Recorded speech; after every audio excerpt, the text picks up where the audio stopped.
तो hello juniors, तो कैसे हैं आप सभी लोग। आई होप सभी अच्छे होंगे और पेपर की प्रिपरेशन सभी अच्छे से कर रहे होंगे। जूनियर्स, मेरा नाम है उत्कर्ष पाटनी और मैं आपका कॉलेज पास आउट हूँ, जो कि एमएससी जूलॉजी से मैंने इसी महाविद्यालय से किया है। तो इस वीडियो में मैं आप सभी बहुत लोगों ने क्योंकि कहा था कि इंपॉर्टेंट क्वेश्चंस के बारे में या क्वेश्चंस के पैटर्न के बारे में कि किस तरह के पेपर आते हैं, तो उसके बारे में थोड़ा सा बताने के लिए तो ये वीडियो आप सभी लोगों के लिए है, जिसमें मैं डिस्कस करने वाला हूँ कि थोड़ा सा क्वेश्चन का पैटर्न्स कैसा रहता है या किस टाइप का पेपर आता है। और अगर आप जूलॉजी के स्टूडेंट्स हैं तो किस टाइप के क्वेश्चन या कौन से ऐसे क्वेश्चन हैं जो कि इम्पोर्टेंट की लिस्ट पर आते हैं और जिनको पढ़ के आप पासिंग या फिर अच्छे से अच्छे स्कोर जो है वो ला सकते हैं। ठीक है, पहली बात तो ये कि जो आपका सिलेबस है, आप सभी लोग अपना सिलेबस देख लीजिएगा। काफ़ी अच्छा सिलेबस है आप लोगों का, क्योंकि पढ़ने के हिसाब से आगे भी आपके काम आएगा। पहला पेपर जो है आपका जियोलॉजी में, आई थिंक उसमें फिजियोलॉजी और बायोकेमिस्ट्री दी गई है। तो ये काफ़ी दोनों अच्छे पेपर हैं और इजी भी हैं पढ़ने के लिए और मार्क्स लाने के लिए। पहले तो मैं पेपर के बारे में बात कर लूँ तो पेपर जो है आपका दो सेक्शंस में डिवाइडेड होता है, सेक्शन ए और सेक्शन बी। और अराउंड सेक्शन ए में आपको 5 क्वेश्चंस करने होते हैं। 3 घंटे का पेपर होता है। सेक्शन ए में आपको आई थिंक 6 या 7 क्वेश्चन होते हैं, तो आपको 5 क्वेश्चन उसमें करने पड़ते हैं। मैक्सिमम 8 क्वेश्चन होते हैं। इसी तरह सेक्शन बी में आपके पास 4 या 5 क्वेश्चन होते हैं, जिसमें से आपको 3 क्वेश्चन करने पड़ते हैं अगर 3 घंटे का पेपर है। तो अगर माना 2 घंटे का पेपर होता है तो आपको जैसे 4 में से 2 क्वेश्चन करने होते हैं, लेकिन शायद आपका 3 घंटे का है तो आपको 4 या 5 क्वेश्चन होंगे, उसमें से 3 क्वेश्चन जो होंगे वो आपको अटैम्प्ट करने पड़ेंगे सेक्शन बी में। सेक्शन 1 के जो क्वेश्चंस हैं वो आपके शॉर्ट टाइप के होते हैं, जिसमें आप 2 से ढाई पेज लिख के चल जाएगा उसमें। और सेक्शन बी के जो क्वेश्चंस होते हैं वो थोड़े लॉन्ग टाइप के होते हैं, ज़्यादा मार्क्स के होते हैं। तो आप कोशिश करें कि मिनिमम उसमें आप 4 पेज से ज़्यादा ही लिखें, 4 साढ़े 4 पेज से ज़्यादा ही लिखें।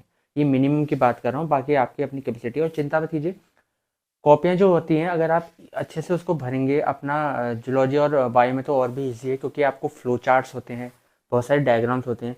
डायग्राम्स में आप टाइम वेस्ट ना करें, अगर मेरी मानेंगे तो आप लोग फ्लो चार्ट बनाइएगा। फ्लो चार्ट से आपको नंबर मिलने का भी चांसेस ज़्यादा रहता है और वो बनाने में भी टाइम आपको कम लगेगा। और साथ साथ फ्लो चार्ट से आप काफ़ी चीज़ें जो है ना आपको हेल्प मिलेगी। जैसे फॉर एग्जांपल आपने बायोकेमिस्ट्री है तो उसमें ग्लाइकोलाइसिस बनानी है। अब ग्लाइकोलाइसिस आप स्टेप 1 से शुरू करेंगे ग्लाइकोलाइसिस, और लास्ट में आते आते पायरुवेट बना दिया आपने। ठीक है, एक पेज पे आपकी पूरी ग्लाइकोलाइसिस आ गई। अब बचा क्या, अब इसको एक्सप्लेन कर दीजिए। अगर लॉन्ग टाइप का है तो इसको एक्सप्लेन कर दीजिए कि फर्स्ट स्टेप में ग्लूकोज से ये बना, इसमें ये एंजाइम लगा, इसमें ये लगा, इसमें ये एंजाइम लगा, इसमें एटीपी बनी, इतने एनएडीएच बने। यही चीज़ होती है। तो फ्लो चार्ट से आपको क्वेश्चन अटेम्प्ट करने में भी काफ़ी ज़्यादा हेल्प मिलेगी। चलिए सीधे अब बात करते हैं आपके ऐसे कौन कौन से क्वेश्चन हैं जूलॉजी में जो इम्पोर्टेंट हैं। ठीक है, तो हम बात कर रहे हैं जूलॉजी पेपर के बारे में, बीएससी फर्स्ट में। ठीक है, तो आपका जो ये जूलॉजी का पेपर है वो आपके 2 सेक्शंस में डिवाइडेड है। एक है आपका एनिमल फिजियोलॉजी। ठीक है, जिसमें आप बेसिकली मैमल्स की जो है फिजियोलॉजी के बारे में पढ़ते हैं, यानी कि उसमें डाइजेशन, न्यूट्रिशन, एक्सक्रीशन, रेस्पिरेशन कैसे होता है, वो फिजियोलॉजी का पार्ट है। ठीक है, और दूसरा इसमें पार्ट है आपका बायो केमिस्ट्री का। और बायो केमिस्ट्री आपकी बहुत ज़्यादा इजी है और नंबर स्कोर करने के मेथड से भी। ठीक है, तो चलिए देखते हैं सबसे पहले एनिमल फिजियोलॉजी में कौन कौन से इंपॉर्टेंट क्वेश्चंस हैं जो आप पढ़ेंगे। देखिए, ये इनका जो बेसिस है वो है कि प्रीवियस ईयर में जो मोस्टली रिपीटेड क्वेश्चन है। हाउएवर कभी बार ऐसा होता है कि पूरा का पूरा पेपर नहीं कहूँ या 90% पेपर जो होता है वो रिपीटेड आ जाता है। कभी कभी ऐसा होता है कि बेसिक क्वेश्चन दे देता है। जैसे अगर आप डाइजेशन पढ़ के जा रहे हो, कार्बोहाइड्रेट का, प्रोटीन का, लिपिड का, तो क्वेश्चन में ये भी आ सकता है कि डाइजेशन क्या होता है। ठीक है, तो ये भी पूछा जा सकता है। तो आप कम से कम जो भी मैं टॉपिक बता रहा हूँ, आप ये कोशिश करना कि उसका बेसिक आपको पता हो। ठीक है, क्योंकि कई बार बेसिक भी पूछ दिया जाता है। ठीक है, और इतना एडवांस तो यहाँ नहीं आता है। बेसिक या फिर एवरेज क्वेश्चन यहाँ पर आते हैं, तो उसी की जो बेस्ड है ये सारे टॉपिक्स मैं आपको बताने जा रहा हूँ। ठीक है, बट आप कोशिश करना है कि इनका बेस भी आपको पता हो, जो कि नेचुरली हम 11th-12th में पढ़ते हैं as a bio student. Okay, तो एनिमल फिजियोलॉजी में सबसे पहले आपका जो टॉपिक है वो है न्यूट्रिशन। न्यूट्रिशन में क्या पढ़ेंगे, मैनी टाइप के न्यूट्रिशन होते हैं। ठीक है, तो जो जितने भी टाइप हैं न्यूट्रिशन के, प्लांट्स में कैसा है, एनिमल्स में कहते हैं हर्बीवोर्स है, कार्निवोर्स है, अलग अलग टाइप के हैं सर। तो उन सारे सैक्रोफाइट हैं, ठीक है। तो अलग अलग टाइप के न्यूट्रिशंस को इसमें डिफाइन करना होता है। दूसरा डाइजेशन, और डाइजेशन के साथ आप एब्जॉर्प्शन भी पढ़ेंगे, ठीक है। एब्जॉर्प्शन किस किस का, कार्बोहाइड्रेट का, प्रोटीन का और लिपिड का। कार्बोहाइड्रेट का अगर आप पढ़ लेंगे तो प्रोटीन पढ़ने में आपको ज़्यादा दिक्कत होगी नहीं, क्योंकि लगभग लगभग थोड़ा सा सेम है। एंजाइम्स का थोड़ा सा डिफरेंस है और जो है उसका एब्जॉर्प्शन में डिफरेंस है, बाकी ठीक है। लिपिड का थोड़ा सा आपको एक स्टेप इमल्सिफिकेशन एक्स्ट्रा पढ़ना पड़ेगा, जिसमें लिपिड की बड़ी ड्रॉपलेट्स को ब्रेक किया जाता है और उसको छोटा किया जाता है, ठीक है। रेस्पिरेशन में आप सबको पढ़ना है पल्मोनरी वेंटिलेशन। नेक्स्ट जो बॉडी का फंक्शन आता है वो है रेस्पिरेशन, तो इसमें आप पढ़ेंगे पल्मोनरी वेंटिलेशन। पल्मोनरी वेंटिलेशन को अगर मैं सिंपल लैंग्वेज में डिफाइन करूँ, it is breathing, the process of breathing, सांस लेने की जो प्रक्रिया उसको पल्मोनरी वेंटिलेशन बोलते हैं। अब ये कैसे होता है, कैसे जो हमारे लंग्स हैं वो फैलते हैं, सिकुड़ते हैं, एल्वेलाई में गैप होता है, वो सारी चीज़ें इसके अंदर आएंगी, ठीक है। और gaseous transport,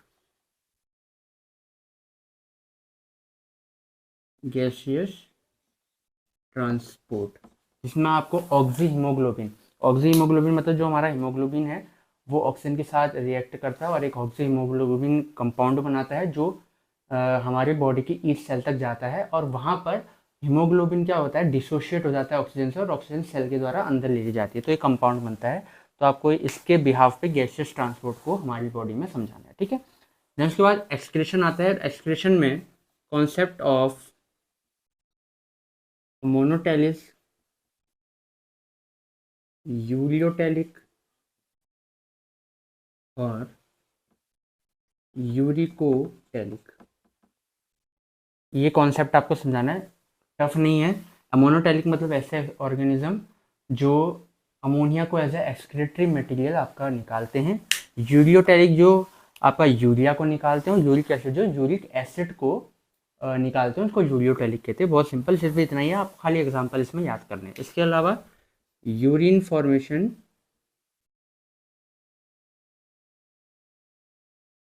in case of mammal में, ठीक है, इन केस ऑफ मैमल में आपको यूरिन फॉर्मेशन समझाना है, ठीक है।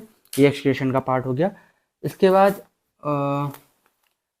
अगर आप ये 3 टॉपिक पढ़ लेते हैं ना, आपका 50% पेपर फिजियोलॉजी का हो जाएगा इससे। बट इसके अलावा कुछ एक्स्ट्रा टॉपिक्स है जो मैं चाहूँगा कि जो इम्पोर्टेंट भी हैं और हो सकता है पूछा जाए। एक तो है ओरिजिन और conduction of heartbeat, conduction of heartbeat, जिसमें SA node, AV node, bundle of His, ये सारी चीज़ें आती है कि कैसे हार्ट में जो धड़कन है उसका जनरेशन होता है और कैसे वो धड़कन जो है पूरे हार्ट में जो होती है वो सर्कुलेट होती है, कैसे पूरे इसमें ट्रांसमिशन होता है, ठीक है। एंड फाइनल इसमें एक्शन पोटेंशियल जनरेशन, ठीक है। जो नर्व्स होती हैं हमारी, नर्व्स में जो सिग्नल्स हैं, जैसे हम यहाँ पे टच कर रहे हैं तो सिग्नल जो है पूरा जाता है कि हमारे ब्रेन को पता चल रहा है कि हम यहाँ पे टच कर रहे हैं, तो ये सिग्नल्स बनते हैं। कैसे ये सिग्नल्स, या मैं जनरली इसको कहूँ एक्शन पोटेंशियल होता है ये, तो ये जनरेट कैसे होता है और ये ट्रांसमिशन कैसे करता है हमारी बॉडी में, नर्व्स में, तो उसके बारे में है। एंड फाइनल इसमें एक और चीज़ है, कॉन्ट्रैक्शन ऑफ मसल, ठीक है। मसल कॉन्ट्रैक्शन या कॉन्ट्रैक्शन ऑफ मसल कैसे होता है, इसके लिए 2 थ्योरी हैं, sliding filament theory and cross bridge theory है, तो वो चीज़ आप देख लेंगे, कॉन्ट्रैक्शन ऑफ मसल। तो इतनी चीज़ें जो आपकी हैं ये फिजियोलॉजी में है, आप चाहे तो स्क्रीनशॉट ले लें या साथ साथ लिखते भी रहें, ठीक है। नेक्स्ट हम सीधे बात करने वाले हैं बायोकेमिस्ट्री के बारे में। तो ये तो थे आपकी फिजियोलॉजी के। बायोकेमिस्ट्री में ज़्यादा नहीं, आपको पढ़ना है एक क्लासिफिकेशन ऑफ कार्बोहाइड्रेट, ठीक है, जिसमें जो आप 12th से पढ़ते आ रहे हैं, मोनोसेकेराइड, ओलिगोसेकेराइड, पॉलीसेकेराइड, वही चीज़ है, ठीक है। इसके अलावा स्ट्रक्चर ऑफ प्रोटीन, ठीक है, स्ट्रक्चर ऑफ प्रोटीन, अगर आपके उसमें प्रोटीन है तो प्रोटीन का देख लीजिए। अगर अमाइनो एसिड दिया है तो आप अमाइनो एसिड के बारे में पढ़ेंगे, ठीक है। कौन कौन से अमाइनो एसिड होते हैं, 3 तरह के होते हैं, पॉजिटिव, नेगेटिव, न्यूट्रल, तो उसके अंदर जितने टाइप है उनका क्लासिफिकेशन कर दीजिए, ठीक है, पॉजिटिव में कौन कौन से आते हैं, नेगेटिव में कौन कौन से आते हैं, न्यूट्रल कौन कौन से होते हैं, तो इस टाइप से। ठीक है, शायद आपके उसमें प्रोटीन है इसलिए मैं बता रहा हूँ। इसके बाद मोस्ट इंपॉर्टेंट आप इसको कह लीजिए मेटाबॉलिज्म ऑफ कार्बोहाइड्रेट, जिसके अंदर आपको 2-3 चीज़ें दी गई हैं, ग्लाइकोलाइसिस, क्रेब्स साइकिल, ग्लूकोनियोजेनेसिस। ठीक है, तो एक दो और है शायद इसमें, तो आप देख लीजिएगा उनको। मेन आपका ग्लाइकोलाइसिस, क्रेब्स साइकिल और ग्लूकोनियोजेनेसिस है, ये तीनों हैं। ठीक है, तो इन तीनों को तो आप मत छोड़ना। ठीक है, इतना मैं सजेस्ट करूँगा। और इसके बाद है मैकेनिज्म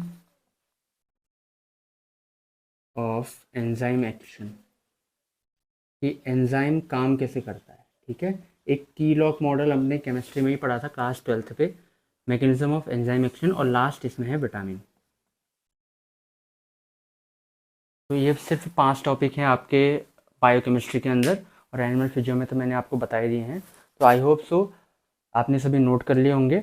और ये क्वेश्चंस मैं सजेस्ट करूँगा कि आप बाकी पढ़े ना पढ़ें, इन क्वेश्चंस प्लीज़ फोकस कीजिएगा और इन क्वेश्चन को अटैम्प्ट करने की कोशिश कीजिएगा।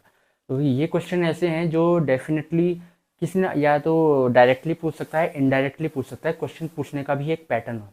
ठीक है, तो कहीं ना कहीं आपके काम आएगा। और मेटाबॉलिज्म ऑफ कार्बोहाइड्रेट मैं क्यों इतना इंपॉर्टेंट कह रहा हूँ ये पढ़ने को, सभी बाकी अदर से भी, क्योंकि ये आपका जूलॉजी में भी है, और आपका बॉटनी का अगर आप सिलेबस उठा के देखेंगे तो मैकेनिज्म मेटाबॉलिज्म ऑफ कार्बोहाइड्रेट यानी कि ग्लाइकोलाइसिस, ये वहाँ पर भी है। प्लांट फिजियोलॉजी के केस में ज़्यादा डिफरेंस है नहीं।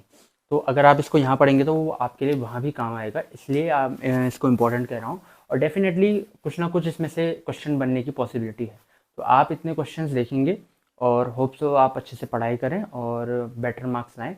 इसके बाद नेक्स्ट वीडियो में हम बात करेंगे बॉटनी के जो इंपॉर्टेंट क्वेश्चन है उसके बारे में, क्योंकि आपका बॉटनी का जो सिलेबस है वो बहुत ज़्यादा है कंपेयर टू जूलॉजी। ठीक है, तो उसमें पढ़ना भी बहुत ज़्यादा है, डेफिनेटली उसमें इंपॉर्टेंट क्वेश्चंस भी ज़्यादा होंगे उसमें छांटने में, क्योंकि मुझे ही दिक्कत हो रही थी। तो अगर आप मेहनत करेंगे और वीडियो को शेयर करते रहें अपने दोस्तों के साथ, और नेक्स्ट वीडियो में हम बॉटनी के बारे में बात करेंगे। ठीक है, तो तब तक के लिए आप अपनी पढ़ाई को कंटिन्यू करें। Thank you so much for watching.